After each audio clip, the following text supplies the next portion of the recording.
विदेशों में पढ़ाने भेज रखा है जनता ने अपने सारे बच्चों को, और उनके बच्चे, और अब उनको कुछ करने की भी ज़रूरत नहीं। 5 किलो राशन सबके घर घर पहुँच रहा है, खाने की कोई इंतज़ाम की ज़रूरत नहीं, लाइट आ रही है 24 घंटे और बिल ज़ीरो है।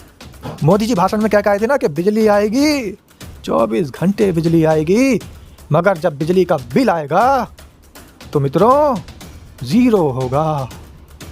आपने देखा होगा पटना के अंदर एक स्कॉर्पियो गाड़ी सड़क के अंदर कैसे गिर गई। स्कॉर्पियो एन का ज़माना चल रहा है, लेकिन स्कॉर्पियो एन तो आप ले लोगे बेबाक जी, चलाओगे कहाँ? सड़क पे ही तो चलानी पड़ेगी। और जब सड़कों के अंदर इतने गहरे गड्ढे होंगे कि आपकी स्कॉर्पियो एन पलक झपकते ही अंदर घुस जाएगी, तो फिर ऐसी स्कॉर्पियो एन का लेकर क्या करोगे?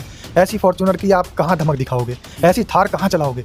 तो इसलिए थार, फॉर्च्यूनर, स्कॉर्पियो एन अपनी गाड़ी कमाई से लोग ले तो लेंगे, लेकिन चलाएंगे कहाँ? सड़कों पर। और सड़कों में क्या है? सड़कों के अंदर सब कुछ गोलमाल। नितिन गडकरी तो ये कह रहे हैं बहुत बेहतर काम करा है। लोग कहते हैं कि नितिन गडकरी ने तो बिल्कुल, ये बात बिल्कुल आप सही कह रहे हैं, बहुत बेहतर काम किया है उन्होंने। और मैं बिल्कुल दावे के साथ कहता हूँ 100% आपकी बात सच है, और नितिन गडकरी का बयान 100% सच है, इसके अंदर 1% की भी गुंजाइश नहीं है बेबाक जी। बिल्कुल सही कह रहे हैं, वो बहुत अच्छा काम किया है उन्होंने, लेकिन अपने बेटों के लिए, इस देश के लिए नहीं किया।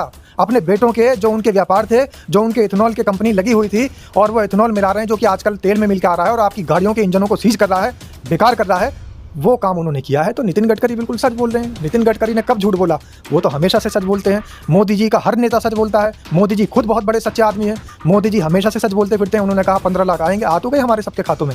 और मैं तो ये कह रहा हूँ 15 लाख को पता नहीं कहाँ खर्च कर पाऊंगा, क्योंकि मोदी जी ने अलग अलग से निधि दे रखी है, रोजगार भत्ता भी दे रहे हैं, बेरोजगारी भत्ता। मोदी जी ने 2 करोड़ रोजगार इतने दे दिए। मेरे घर के जितने सदस्य हैं सब रोजगार में लगे पड़े हैं। आपके घर के सारे सदस्य सरकारी नौकरी पे हैं। दर्शकों के सारे घर के सदस्य सरकारी नौकरी पे हैं। सबके जेब में 15-15 लाख हैं। फिर कहाँ ज़रूरत पड़ेगी बताइए आप? तो इसलिए मैं तो ये कह रहा हूँ कि मोदी जी बहुत सच बोलते हैं। मोदी जी के सारे मंत्री सच बोलते हैं। झूठी तो जनता है, झूठे तो हम हैं। बस मोदी जी सच्चे हैं। मोदी जी की जो मंत्रिमंडल के लोग हैं वो सच्चे हैं, और उनकी जो मीडिया है। आप तो ऐसी बात कर रहे हो, एक तू सच्चा और तेरा नाम सच्चा। बिल्कुल वही इनका कार्यक्रम चल रहा है, एक तू सच्चा तेरा नाम सच्चा और एक खाओ खिलाओ योजना। बस ये 2 नीति पर काम इनका बहुत अच्छा चल रहा है। और सबसे बड़ी बात तो ये है, 2 बेचने वाले 2 खरीदने वाले। बिल्कुल सबसे बड़ी बात तो यह है कि व्यापार के अंदर भी, हमारे देश के अंदर ये बात सही है कि व्यापार को इन्होंने बहुत आगे बढ़ा दिया, व्यापारियों को बहुत आगे बढ़ा दिया, लेकिन बस 2 व्यापारी हैं जिनको आगे बढ़ाया है। बाकी जो और व्यापारी हैं वो 15 लाख रुपए के मजे लूट रहे हैं, वो 2 करोड़ रोजगार के मजे लूट रहे हैं उनके बच्चे। मोदी जी तो ये भी कह रहे हैं कि छत होगी, छत के नीचे नल होगा, नल के अंदर जल होगा। मोदी जी ने शुक्र मानो ये नहीं कहा कि ऐसा नल लगाएंगे उसके अंदर से अमृत निकलेगा, अमृत पी लो बस अमर रहो। जैसे खुद अमर होने की कोशिश में है ना, कि जब तक हूँ प्रधानमंत्री रहूँगा। कहीं ऐसा जुमला नहीं बोला जनता को, ये अच्छा हुआ, वरना तो जनता अभी तो पता नहीं कौन कौन सी गालियाँ दे रही हैं। अभी तो मोदी जी ये कहते हैं कि इतने किलो गालियाँ पड़ गई, इतने मतलब गालियों की भी किलो में बता रहे हैं कि इतने वजन की गालियाँ पड़ गई, इस तरीके की गालियाँ पड़ गई। और अगर इस तरीके की बातें और बोलते तो पता नहीं कौन सी चीज़ों के जो पैरों में पहनी जाती है या उल्टी सीधी चीज़ों के वजन तोलने पड़ जाते। नमस्कार, स्वागत है आपका। मेरा नाम है विपिन बेबाक, मेरे साथ पत्रकार शादाब रिजवी। धन्यवाद बेबाक जी। पत्रकार महोदय, अब तो आपको खुशी होगी। अब तो यशस्वी प्रधानमंत्री नरेंद्र दामोदर दास मोदी जी ने देश को सौगात दे दी है। सब चीज़ सस्ती है, ये मजे लो, ऐश करो। खुशी तो हमें उस दिन होगी जिस दिन मोदी जी के जितने भी मुंह से निकले हुए भाषण हैं, जुमले हैं, वो पूरे होंगे, उस दिन खुशी होगी। अब उनके जुमले में ये था 1 नेशन 1 टैक्स, तो अभी 1 टैक्स कहाँ हुआ है? 1 टैक्स अगर ये करना चाहते हैं तो फिर ये स्लैब्स क्यों हैं जीएसटी के? फिर तो तेल पर, डीजल पर भी एक ही टैक्स लगना चाहिए, लेकिन तेल और डीजल को ये क्यों छोड़ देते हैं? क्यों? क्योंकि तेल और डीजल के अगर रेट कम होंगे तो बेबाक जी मैं दावे के साथ कहता हूँ कि जिस रेट में पानी बिकता है हमारे देश के अंदर, उस रेट में पेट्रोल डीजल बिकेगा। लेकिन नहीं, हकीकत में वहाँ से विदेशों से जो हमारे देश के अंदर तेल आता है उसकी कीमत बहुत कम है, लेकिन उस पर राज्य टैक्स, फिर उसके बाद सेंट्रल टैक्स, फिर उसके बाद जीएसटी तरीके की। तो ये सारे टैक्स और वैट अलग से हैं, तो ये सारे टैक्स मिल करके उस तेल की कीमत को 4 गुना 5 गुना बढ़ा देते हैं। तो अगर इनको 1 नेशन 1 टैक्स करना है तो पेट्रोल डीजल पे भी कर दीजिए। आम जनता को बहुत बड़ी राहत मिलेगी, क्योंकि हर किसी के पास वाहन है, हर किसी के पास अपनी गाड़ी है, हर किसी को सिंचाई के लिए आवश्यकता होती है तेल की।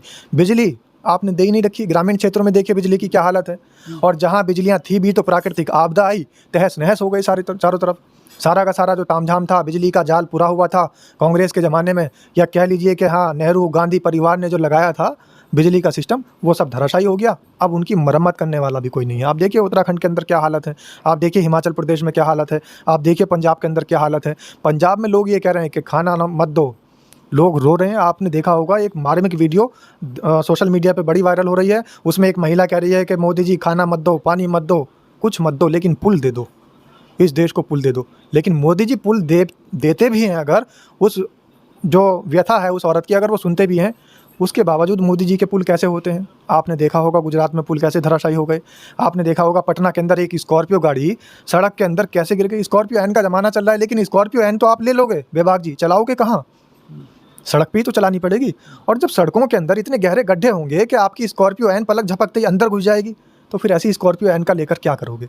ऐसी फॉर्च्यूनर की आप कहाँ धमक दिखाओगे? ऐसी थार कहाँ चलाओगे? तो इसलिए थार, फॉर्च्यूनर, स्कॉर्पियो एन अपनी गाढ़ी कमाई से लोग ले तो लेंगे, लेकिन चलाएंगे कहाँ? सड़कों पर। और सड़कों में क्या है? सड़कों के अंदर सब कुछ गोलमाल। नितिन गडकरी तो ये कह रहे हैं बहुत बेहतर काम करा है। लोग कहते हैं कि नितिन गडकरी ने तो बिल्कुल, ये बात बिल्कुल आप सही कह रहे हैं, बहुत बेहतर काम किया है उन्होंने। और मैं बिल्कुल दावे के साथ कहता हूँ 100% आपकी बात सच है। और नितिन गडकरी का बयान 100% सच है, इसके अंदर 1% की भी गुंजाइश नहीं है बेबाक जी। बिल्कुल सही कह रहे हैं, वो बहुत अच्छा काम किया है उन्होंने, लेकिन अपने बेटों के लिए, इस देश के लिए नहीं किया। अपने बेटों के जो उनके व्यापार थे, जो उनके इथेनॉल की कंपनी लगी हुई थी और वो इथेनॉल मिला रहे हैं जो कि आजकल तेल में मिल के आ रहा है और आपकी गाड़ियों के इंजनों को सीज कर रहा है, बेकार कर रहा है, वो काम उन्होंने किया है। तो नितिन गडकरी बिल्कुल सच बोल रहे हैं। नितिन गडकरी ने कब झूठ बोला? वो तो हमेशा से सच बोलते हैं। मोदी जी का हर नेता सच बोलता है। मोदी जी खुद बहुत बड़े सच्चे आदमी हैं। मोदी जी हमेशा से सच बोलते फिरते हैं। उन्होंने कहा 15 लाख आएंगे, आ तो गए हमारे सबके खातों में। और मैं तो ये कह रहा हूँ 15 लाख को पता नहीं कहाँ खर्च कर पाऊंगा, क्योंकि मोदी जी ने अलग अलग से निधि दे रखी है। रोजगार भत्ता भी दे रहे हैं, बेरोजगारी भत्ता। मोदी जी ने 2 करोड़ रोजगार इतने दे दिए। मेरे घर के जितने सदस्य हैं सब रोजगार में लगे पड़े हैं। आपके घर के सारे सदस्य सरकारी नौकरी पे हैं। दर्शकों के सारे घर के सदस्य सरकारी नौकरी पे हैं। सबके जेब में 15-15 लाख है। फिर कहाँ ज़रूरत पड़ेगी बताइए आप? तो इसलिए मैं तो ये कह रहा हूँ कि मोदी जी बहुत सच बोलते हैं। मोदी जी के सारे मंत्री सच बोलते हैं। झूठी तो जनता है, झूठे तो हम हैं। बस मोदी जी सच्चे हैं। मोदी जी की जो मंत्रिमंडल के लोग हैं वो सच्चे हैं, और उनकी जो मीडिया है। आप तो ऐसी बात कर रहे हो, एक तू सच्चा और तेरा नाम सच्चा। बिल्कुल वही इनका कार्यक्रम चल रहा है। एक तू सच्चा तेरा नाम सच्चा और एक खाओ खिलाओ योजना। बस ये 2 नीति पर काम इनका बहुत अच्छा चल रहा है। और सबसे बड़ी बात तो ये है, 2 बेचने वाले 2 खरीदने वाले। बिल्कुल सबसे बड़ी बात तो यह है कि व्यापार के अंदर भी, हमारे देश के अंदर ये बात सही है कि व्यापार को इन्होंने बहुत आगे बढ़ा दिया, व्यापारियों को बहुत आगे बढ़ा दिया। लेकिन बस 2 व्यापारी हैं जिनको आगे बढ़ाया है। बाकी जो और व्यापारी हैं वो 15 लाख रुपए के मज़े लूट रहे हैं। वो 2 करोड़ रोजगार के मज़े लूट रहे हैं। उनके बच्चे विदेशों में पढ़ाने भेज रखा है जनता ने अपने सारे बच्चों को, और उनके बच्चे, और अब उनको कुछ करने की भी ज़रूरत नहीं। 5 किलो राशन सबके घर घर पहुँच रहा है। खाने की कोई इंतज़ाम की ज़रूरत नहीं। लाइट आ रही है 24 घंटे और बिल 0 है। मोदी जी भाषण में क्या कहे थे ना कि बिजली आएगी, 24 घंटे बिजली आएगी, मगर जब बिजली का बिल आएगा तो मित्रों 0 होगा। मोदी जी तो ये भी कह रहे हैं कि छत होगी, छत के नीचे नल होगा, नल के अंदर जल होगा। मोदी जी ने शुक्र मानो ये नहीं कहा कि ऐसा नल लगाएंगे उसके अंदर से अमृत निकलेगा, अमृत पी लो बस अमर रहो। जैसे खुद अमर होने की कोशिश में है ना कि जब तक हूँ प्रधानमंत्री रहूँगा, कहीं ऐसा जुमला नहीं बोला जनता को। ये अच्छा हुआ, वरना तो जनता अभी तो पता नहीं कौन कौन सी गालियाँ दे रही हैं। अभी तो मोदी जी ये कहते हैं कि इतने किलो गालियाँ पड़ गई, इतने, मतलब गालियों की भी किलो में बता रहे हैं कि इतने वजन की गालियाँ पड़ गई, इस तरीके की गालियाँ पड़ गई। और अगर इस तरीके की बातें और बोलते तो पता नहीं कौन सी चीज़ों के जो पैरों में पहनी जाती हैं या उल्टी सीधी चीज़ों के वजन तोलने पड़ जाते। वजन तोलने पड़ जाते। तो ये थे हमारे साथ पत्रकार शादाब रिजवी।